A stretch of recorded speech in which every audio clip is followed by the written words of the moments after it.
Abakwate kuliko Davis Mukama, Andrew Musungu, Hussein Natukunda, Rwakijuma Tumwine n'omulala atanategeerekeka nga bano babadde beegasse mu bantu abaakoseddwa enjega ya kasasiro ekiteezi.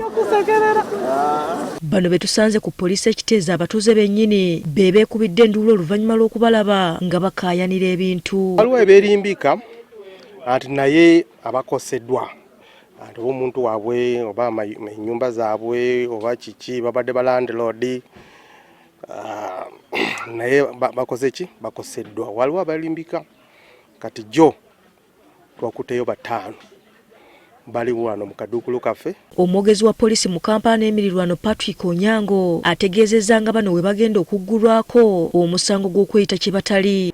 Nedda oba onaatuuka wano abasirikale gye bali abakeesi bajja kubuuza ebibuuzo bingi oba oyogera ebitakwatagana nga abatuuze naye tebakumanyi tujja kuyingiza munda. Yo ku kisaawe ky'essomero lya Kiteezi kya Kyovu Uganda awateereddwa weema abantu abaakoseddwa beeyongedde obungi nga kati bali 175 nga ku bano kuliko abakyala b'embuto 7, abaana 50, abakyala 84 n'abasajja 41. Kuba tetumanyi ddi lwe tuliva wano tetumanyi namba ntuufu zikyajja kuba buli lukyolwa nti namba zeeyongera n'enyongera kuba wabugumu na kubakakasa nti ffe obusobozi obubeera nga tubavudamya ate mu mbeera esaanidde tubulina. Waliwo abatuuze ab'emulugunya oluvannyuma lw'okugandibwa okuteekebwa ku lukalala lw'abo abalina okufuna obuyambi. Bagezaako okujja mu kampu tulabe nti naffe tufuna obuyambi naye tetwafuniddwa lwasonga tetulina muntu yakoze eki yatwogereddeyo.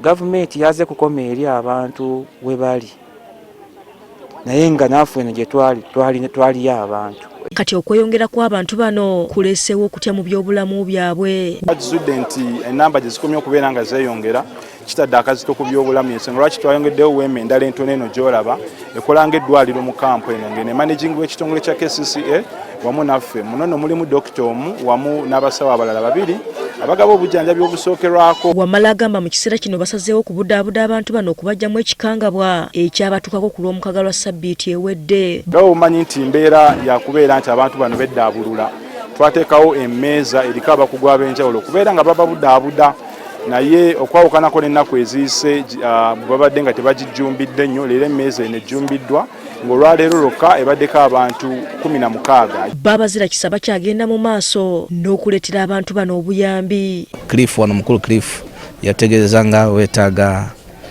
pampa ne toilet paper ne bintu ng'ebyo ebirala nga bwe twasuubiza jjo tutuukiriza okusuubiza kwaffe. Ate tusaba n'abalala abali eyo nga bali willing okudduukirira abantu bano abaakosebwa nabo bajje kubanga muzze mulaba ne juzi waliwo abalala baleese so buli muntu kayina. Hasfa Nanvuma agaffe eyo ku Spark TV.